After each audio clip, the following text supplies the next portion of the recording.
Sandra, I am sorry Sandra, I am sorry. നിന്നെ കിട്ടിയില്ല, മന്ത്ര കൂടി തന്നില്ല. പക്ഷേ ഈ കഴിഞ്ഞ രാത്രി മുതൽ നീ എന്റെ മണവാട്ടിയാണ്.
മറന്നു എന്ന് കരുതിയതൊക്കെ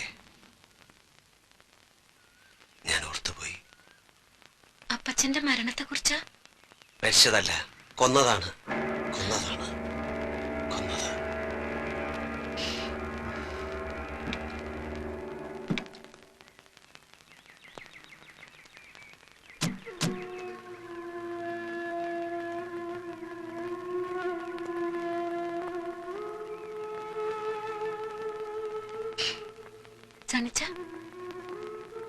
വാക്ക് പറഞ്ഞുറപ്പിച്ച ദിവസേ പെങ്ങളുടെ കല്യാണം നടത്താൻ വയ്യാണ്ട് വിഷമിച്ച ചാച്ചനെ ഇടവകയിലെ അച്ഛൻ സഹായിക്കാമെന്നേറ്റു. പുതിയ പള്ളി പണിയാൻ പിരിച്ച പള്ളി ഫണ്ട് ചെയ്യുന്നു. അതിപ്പോ എന്നാ കമ്മിറ്റി തീരുമാനിക്കാനാ? ഇട്ടിച്ചൻ എത്ര രൂപ വേണ്ടെന്ന് വെച്ചാൽ അങ്ങ് എടുത്താ പോരെ. എന്ന് പറഞ്ഞാല് പൊതുമുതലാവുമ്പോ ചോദിക്കുകയും പറയുകയും ചെയ്യാതെ എടുക്കാൻ പറ്റുമോ? മാത്രമല്ല ഖജാൻജിയായ പാപ്പച്ചന്റെ പേരിലാണ് ഇത് ബാങ്കിൽ കിടക്കുന്നത്. ശരിയാ, 2,25,000 രൂപ വരെ എന്റെ പേര് ബാങ്കിൽ കിടപ്പുണ്ട്. ബാക്കി ആ ചിട്ടിച്ചാനൽ ഇരിക്കുകയാണല്ലോ. എന്റെ കയ്യിലോ? എന്താ പാപ്പച്ച നീ പറയുന്നത്? എന്റെ അച്ചായ മുഴുവൻ കാശ് ഒരേ ബാങ്കിൽ കിടക്കണ്ടെന്നും പറഞ്ഞ് നമ്മൾ രണ്ടുപേരും കൂടെ പോയിട്ട് 2 ലക്ഷം രൂപ എടുത്ത് ഓർക്കുന്നുണ്ടോ? അത് കൊടിയിറക്കി പെരുന്നാളിനല്ലേ? ഇതെന്നത്തെ കാര്യം അച്ചാൻ ഈ പറയുന്നേ? ഈ 2 ലക്ഷം രൂപ എടുത്തത് ഒരു ശനിയാഴ്ചയായിരുന്നു. അന്ന് ഉച്ച കഴിഞ്ഞ് ബാങ്ക് ഒഴിവായതുകൊണ്ട് ഈ കാശ് അച്ചാൻ വീട്ടിലേക്ക് പോയത് ഓർക്കുന്നുണ്ടോ? പാപ്പച്ച, ഇത് 1-2 രൂപയുടെ കാര്യമല്ല, രൂപ 2 ലക്ഷമാ. നീ പറയുന്ന കാശും വാങ്ങി പാലാക്കി പോയത് ഓർക്കുന്നില്ലേ? ഓഹോ, അപ്പൊ എന്നെ കളനാക്കിയാണോ? ഇടിച്ചാൻ കാശെടുത്ത് മറിച്ചെങ്കിൽ തുറന്നങ്ങോട്ട് പറ. വെറുതെ മനുഷ്യനെ ആദ്യം കേട്ടാതെ. ഞാൻ കാശെടുത്ത് മറിച്ചെന്നോ? നിന്റെ കുടുംബ പാരമ്പര്യം കാണിച്ചാലുണ്ടല്ലോ. നിങ്ങൾ രണ്ടുപേരും കൂടി ഇവിടെ കിടന്ന് ബഹളം വെച്ചിട്ട് എന്താ കാര്യം? നമുക്ക് എന്താ വേണ്ടെച്ച സമാധാനമായിട്ട് ആലോചിച്ച് തീരുമാനിക്കാം. എന്റെ പൊന്നച്ചോ, ഒന്നും ആലോചിക്കാനില്ല. കാശ് ഇതിയാന്റെ കയ്യിൽ തന്നെയുണ്ട്. ചിലപ്പോ ചേവനെടുത്ത് കാണും. ഇത് എന്നെ കളനാക്കുക.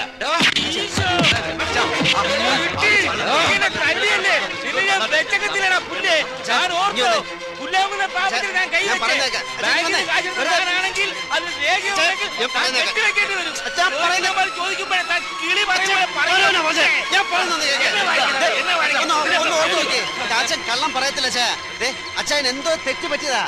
ശരിയാണ്, തെറ്റ് പറ്റിയത് എനിക്കാ. നിന്റെ അപ്പന്റെ പള്ളിക്കച്ചെടുത്ത് ഞങ്ങൾ കൊടുത്തു. അതാ ഞങ്ങൾക്ക് പറ്റിയ തെറ്റ്. കല്യാണം അറിയുന്നവരൊക്കെ പിന്നെ നടത്താം. പെണ്ണ് കഴിക്കാനും വീട്ടിൽ നിൽക്കട്ടെ. അവളോടും പാടാ കാശുണ്ടാക്കാൻ വല്ല വഴിയും നോക്കാൻ.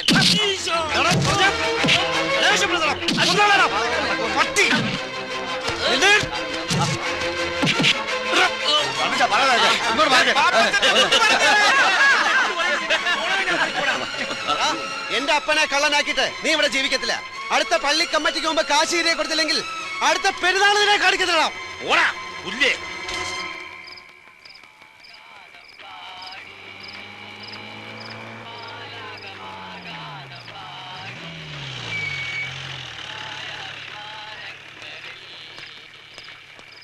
സണ്ണി ഇറങ്ങി വേടാ. എന്താ സാർ? ഇറങ്ങി വരാൻ.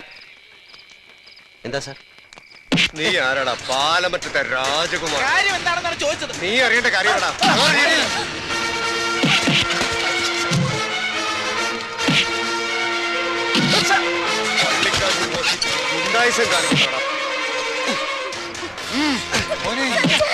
വലിച്ച് കേറ്റടാ അവനെ.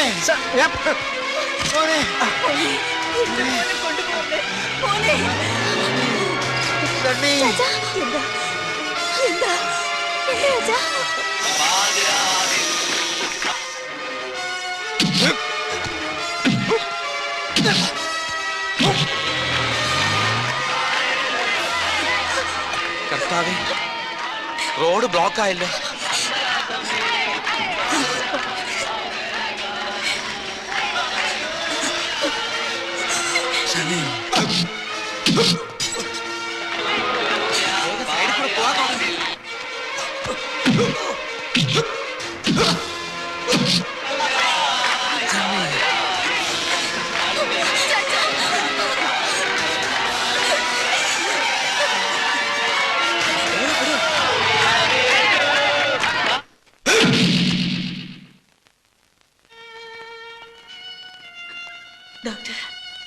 മരണം നടന്നത് ഇവിടെ എത്തുന്നതിന് മുൻപായതുകൊണ്ട് പോസ്റ്റ്മോർട്ടം നടത്തണം. ഡോക്ടർ, അച്ചായ മരിച്ചത്? ഇതൊരു ഗവൺമെന്റ് ഹോസ്പിറ്റലാണ്, പ്രൊസീജിയേഴ്സ് ഉണ്ട്.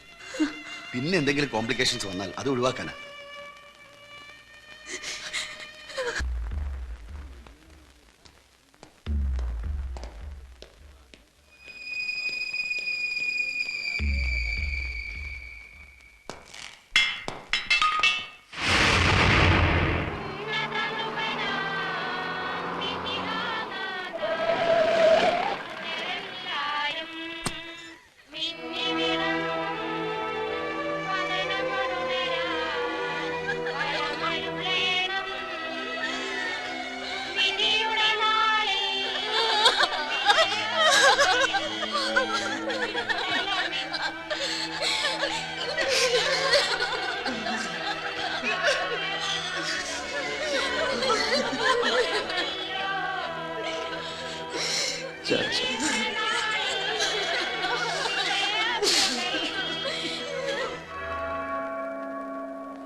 പിതാവും പുത്രനും പരിശുദ്ധാത്മാവുമായ സർവേശ്വര,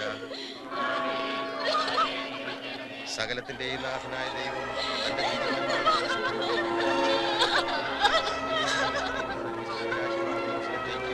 ഇയാളെ പ്രവേശിപ്പിക്കുവാനാകട്ടെ.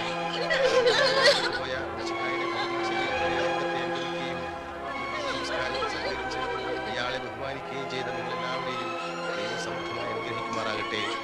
അവിടുത്തെ കൃപ നിരന്തരം നിങ്ങളിൽ വസിക്കുകയും അവിടുത്തെ കാരുണ്യം നിങ്ങളെ അനുഗ്രഹിക്കുകയും ചെയ്യട്ടെ. എപ്പോഴും എപ്പോഴും എന്നേക്കും.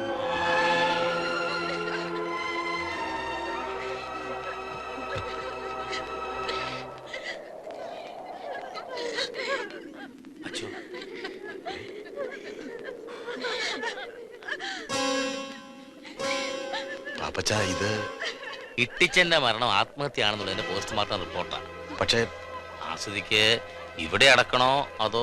പാപ്പച്ച, അതിന് ഇന്നലെ ഉണ്ടായ സംഭവങ്ങളൊക്കെ വെച്ച് നോക്കുമ്പോ പ്രശ്നം ഇവിടം കൊണ്ടൊന്നും അവസാനിക്കുന്നില്ല.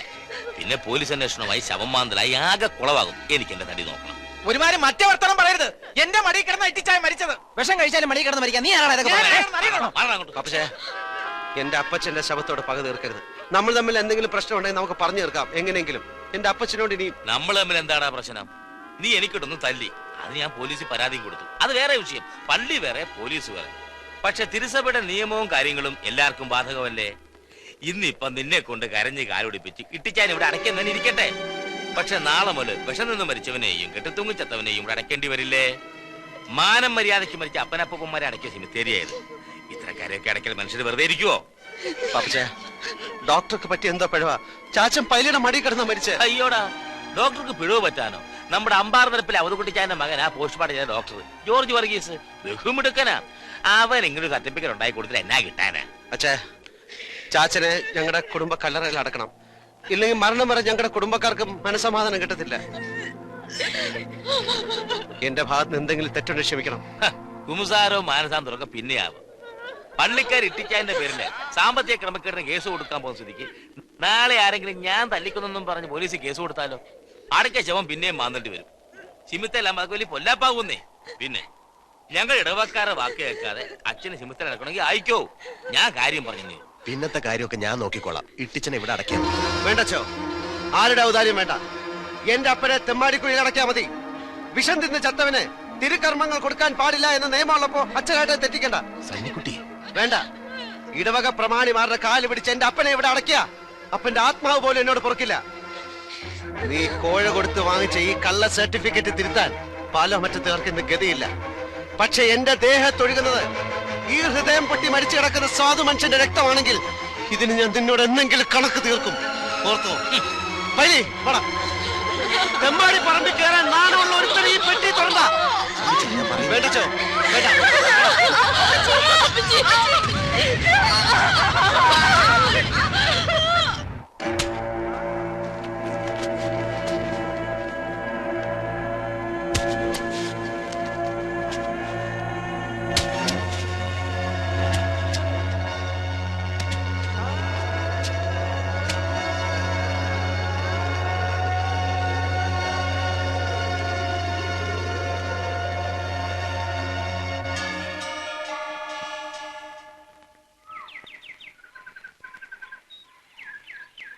പാലോമറ്റത്തെ ചാവടിയിൽ എൻ്റെ അമ്മച്ചി ദിവസങ്ങളോളം ജലപാനമില്ലാതെ കിടന്നു.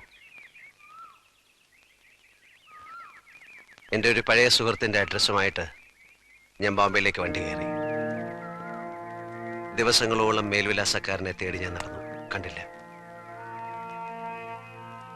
പട്ടിണി കിടന്നത് 1-2 ദിവസങ്ങളല്ല, ആഴ്ചകളോളം. ബോംബെയിലെ സെന്റ് തെരാസിസ് ചർച്ചിന്റെ പടിക്കെട്ടിൽ വിശപ്പ് കൊണ്ട് തളർന്നു കിടന്ന എന്നെ ഏതോ ഒരു ബിസിനസ് ടൂറിന് വന്ന അച്ചായൻ ഇന്നലെ രാത്രി കണ്ടില്ലേ, ഉരുള കുര്യാക്കോസ്, അദ്ദേഹം വിളിച്ചുണർത്തി. എനിക്ക് ഭക്ഷണം വാങ്ങിച്ചു തന്നു. ഒരച്ഛനെ പോലെ, ഒരു ജ്യേഷ്ഠനെ പോലെ എന്നെ സ്നേഹിച്ചു. എന്നെ ഇവിടെ കൊണ്ടുവന്നു. ഒരു ഈസ്റ്റർ ദിവസം അച്ചായൻ എനിക്ക് തന്ന $5000 വെച്ച് ഈ സണ്ണി ബിസിനസ് തുടങ്ങി. സണ്ണിയുടെ പോക്കറ്റിലെ ആയിരങ്ങൾ 10,000-ങ്ങളായി. ലക്ഷങ്ങളുടെയും കോടികളുടെയും കണക്കുകൾ പാലോമറ്റത്തെ സണ്ണിച്ചന്റെ വിരൽ തുമ്പുകൾ. പക്ഷെ നഷ്ടമായതൊന്നും തിരിച്ചു നേടാൻ കഴിയില്ല എന്നെനിക്ക് മനസ്സിലായി. നാട്ടിൽ നിന്ന് വന്ന ആദ്യത്തെ കത്തിൽ നിന്ന് ഞാൻ അറിഞ്ഞു, മോളിക്കുട്ടി കന്യാസ്ത്രീയാകാൻ തീരുമാനിച്ചു.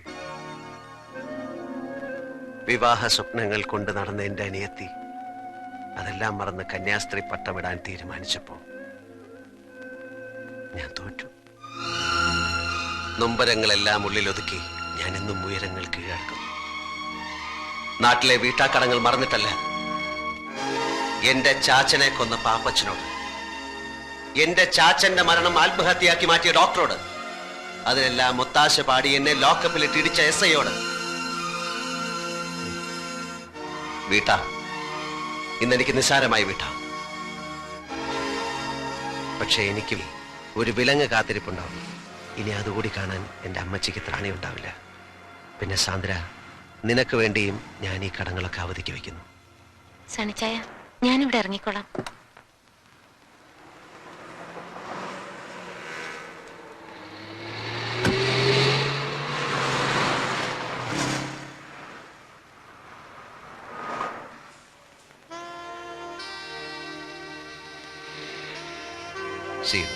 See you tomorrow.